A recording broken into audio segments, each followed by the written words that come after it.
Hi viewers, welcome to our channel. ప్రస్తుతం మనతో పాటు ఇమ్మంది రామారావు గారు సీనియర్ జర్నలిస్ట్ ఉన్నారు. వారితో ఒకసారి మాట్లాడదాం. సార్ నమస్కారం. సార్ నమస్తే బాబు. సార్ రేణు దేశాయ్ గారు ఫ్యాన్స్ ఒక విన్నపం చేశారు సార్. అంటే నన్ను టార్చర్ చేయొద్దు అని చెప్పేసి ఒక స్టేట్మెంట్ ఇచ్చారు. అంటే రీసెంట్ గా ఒక ఫ్యాన్ చేసిన ట్వీట్ కి ఆమె రిప్లై ఇస్తూ ఈ విధంగా చేశారంట కదా. అసలు ఎందుకు ఆ ఫ్యాన్ ఏం ట్వీట్ చేశారు, దానికి రీట్వీట్ గా రేణు దేశాయ్ గారు ఏం చెప్పారు, మరి ఎందుకు ఫ్యాన్స్ ని తను టార్చర్ చేయొద్దని కోరుకుంటున్నారు, ఎందుకు ఫ్యాన్స్ ఏ రకంగా టార్చర్ చేస్తున్నారు సార్ రేణు దేశాయ్ గారు? అంటే ఇక్కడ మనం ఫ్యాన్స్ లా ఉండాలండి. పవన్ కళ్యాణ్ ఫ్యాన్స్ ఆయన తాలూకు ఏదైనా సంక్షేమం ఆయన బాగోగులు చూడాలి. కానీ రేణు దేశాయ్ పాపం ఎంత ఆవిడ మాత్రం నా దృష్టిలో ఒక దేవత అండి.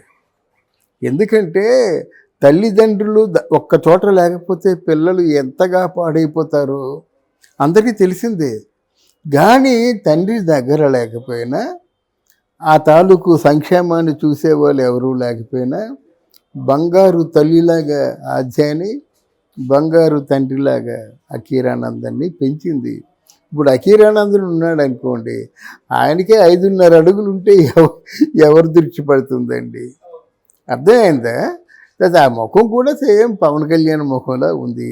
ఆ డిగ్నిటీ అన్నీ కూడా మనం నేర్పించింది. స్కూల్ ఫస్ట్, అన్నింటిలో ఫస్ట్, ఆటపాటల్లో ఫస్ట్, మార్షల్ ఆర్ట్స్లో ఫస్ట్ అని చేసింది తల్లే కదా. మనలో ఇంగితం ఉన్నట్టయితే, మనలో ధ్యానం ఉన్నట్టయితే కని పడేశాడు పవన్ కళ్యాణ్. వదిలేశానని చెప్పాడు. అంతవరకు మీకేదో మీ ఇద్దరి మధ్య ఏమో సారూప్యం కుదరలేదు. ఏదో మీ కర్మ కాలిపోయింది, ఇద్దరు విడిపోయినారు. అవి విడిపోయినంత మాత్రంలో నీ బిడ్డలు నువ్వు వదుకోలేకపోతున్నావే. మనం న్యాయం మాట్లాడుకుందాం. నీ బిడ్డను నువ్వు అంటే వదిలిపెట్టలేకపోతున్నావే. మరి ఎవరో కన్నా కూతురు కదా రేణుకా దేశాయ్, ఆవిడ మాట ఏమిటి? పోనీ ఆవిడ తొందరపడింది అనుకోండి, మీకు విజ్ఞానం ఉంది కదా, కావలసినంత జ్ఞానం ఉంది కదా, ఆవిడ సర్ది చెప్పచ్చు కదా. అంటే మీరు మొదటి నుంచి తొందరపాటు ఉంది. అది మీరు ఇన్ని సంస్కరణలు మిమ్మల్ని మీరు చేసుకున్నా ఈ సంస్కరణల విషయంలో నా కర్మ అని ఒక మాటతో కొట్టి పారేశారు. అంత కర్మ కాదు, మన చేతులారా చేసుకుంది. రేణు దేశాయ్ ఏం చేసిందండి? ఏమైనా అన్యాయం చేసిందా? లేకపోతే ఏమో ఆయన ముందుకు వచ్చిందా? విమర్శించిందా? ఏం చేసింది? ఏం చేయలేదు. ఇప్పుడు ఓపెన్ అప్ అయింది. తప్పదు, నేను వదిలేదు, ఆయన నన్ను వదిలేశాడని చెప్పింది. అయిపోయింది, సరదా తీరిపోయింది. ఏంటి ఎంతవరకు అంటే కంట్రోల్ చేసుకోవాలో అంతవరకు కంట్రోల్ చేసుకుంటుంది. మౌనంగానే ఆరాధిస్తూ ఉంది. ఆయన గొప్పవాడు అంటుంది, ఆయన చెడ్డవాడు అంటూ లేదే. ఆయనకి డబ్బుల మీద ఆశ లేదు. ఆయనకి ఎంత ఇప్పుడు 100 కోట్లు సినిమా తీసుకొని పెద్ద ప్యాన్ చేస్తారు అన్నీ అంటుంది కదా. నిజాయితీపరుడు అంటుంది, నిన్ను వేణోళ్ళ పొగుడుతుంది.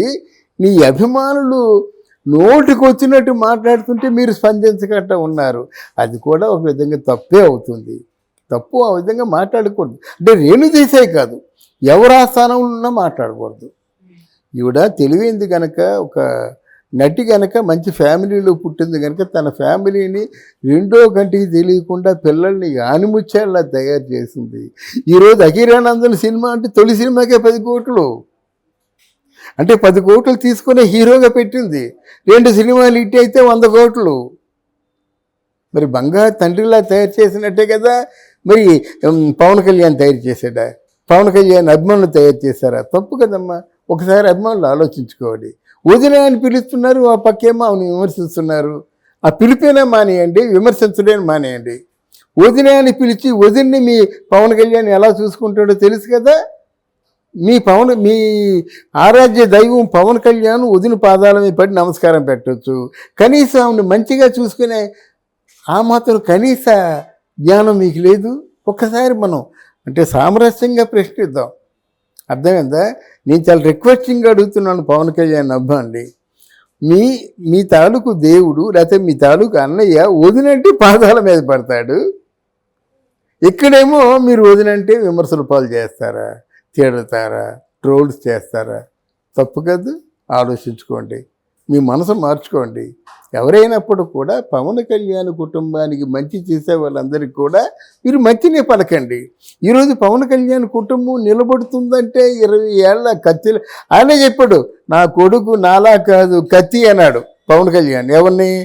అఖిరానందన్ చూసి. అంటే అట్లాంటి కుర్రాన్ని అందించి పెంచి పెద్ద చేసి అందించినటువంటి ఆ తల్లికి హెడ్స్ ఆఫ్ నిజంగా. అందువలన ఇందులో అభిమానులు నోటుకొచ్చినట్టు ట్రోల్ చేయడం ఇప్పుడు ఈ పరిస్థితుల్లో మంచిది కాదు. ఎందుకంటే స్వభావం అంటూ ఇంకా రేపు 19వ తారీఖున ముఖ్యమంత్రి పదవి అధిరోహిస్తున్నాడు, అంటే మా వర్క్ స్టార్ట్ చేస్తున్నాడు. అప్పుడు ఈ ట్రోల్స్ ఈ గొడవ లేదు, నేను వదిలేదు ఆయనే వదిలేశాడని మా కడుపు మండితే అంటుంది. ఇవన్నీ అవసరమా? అది చేద్దాం అనుకుంది ఏదో చెయ్యాల. నేను అప్పుడు చెప్పాను, ఇప్పుడు చెప్పానమాట. వాళ్ళు చేస్తుంది మిగతా వాళ్ళగా పేద కానవాయి పట్టుకొని కుయ్యమంటూ వెళ్ళడం కాదు. ఇక్కడ కత్తి మీద సాము చెయ్యాలి.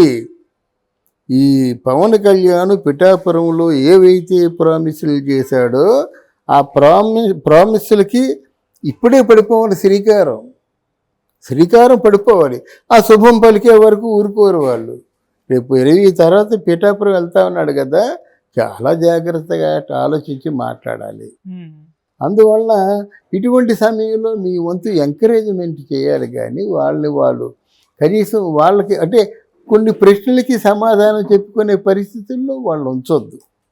అది అంటే ఫస్ట్ టైం కాదు సార్, చాలా సార్లు రేణుదేశాయ్ గారు అది వేరండి. అప్పుడు పవన్ కళ్యాణ్ ఇది ఆర్టిస్ట్, రేణుదేశాయ్ ఇది ఆర్టిస్ట్.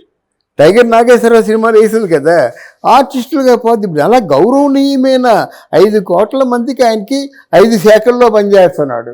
అంటే 5 కోట్ల మంది తాలూకు భవిష్యత్తుని నిర్ణయించవలసిన వ్యక్తి అయినా ఈ షుడ్ నాట్ డిస్టర్బ్. అర్థమైందా? నెక్స్ట్ అఖిరానందన్ జనంలోకి వచ్చేసాడు, రేపటి సూపర్ స్టార్. మనం చెప్తున్నాం కదా, 6 అడుగుల 7 అంగుళాల తాలూకు హీరో. ఆల్మోస్ట్ చాలు దక్షిణాదిలో ఎవరూ లేరు, ఉత్తరాదిలో కూడా ఉన్నట్టు నాకు తెలియదు. అంత గొప్ప హీరోని ఇంకా గొప్ప హీరోగా చేస్తారు. ఈరోజు వాళ్ళ స్థాయి ఎలాగుందంటే, నిన్న చూసావా రాజమౌళి ఏం చెప్పాడు? పవన్ సార్ నాకు ఒక్క ఛాన్స్ ఇవ్వండి సార్ అంటున్నాడు అన్నమాట. ప్రపంచం గర్వించే సినిమా చేస్తూ ఉంటున్నాడు. రాజమౌళి వాళ్ళ తాలూకు నాన్నగారు, అమ్మ తల్లి మీ అఖిరానందన్ మీద కథలు రాసుకుంటున్నాడు, మాకు ఛాన్స్ ఇవ్వండి అమ్మంటున్నమాట. That is the situation. ఇంత శుభ సందర్భంలో ఈ ట్రోల్స్ ఏమిటి, ఈ కామెంట్లు ఏమిటి, ఈ గొడవలు ఏమిటి, ఈ యుద్ధాలు ఏమిటి, దీని సమాధానాలు చెప్పుకోవడం ఏమిటి? మీరే ఆలోచించండి ఒకసారి. నేను అంటే పవన్ కళ్యాణ్ అభిమానులకి చేతులు ఎత్తి ప్రార్థిస్తూ అడుగుతున్నాను, if it is correct you do it. నీ మనసుకే ఇది కరెక్ట్ కాదురా, మనం పొరపాటు చేస్తున్నారు అంటే మాత్రం దయచేసి వాడిని ప్రోత్సహించండి. ఒక మంచి హీరో రాబోతున్నాడు, పవన్ కళ్యాణ్ రాజకీయాల్లో పూర్తిగా రాబోతున్నాడు.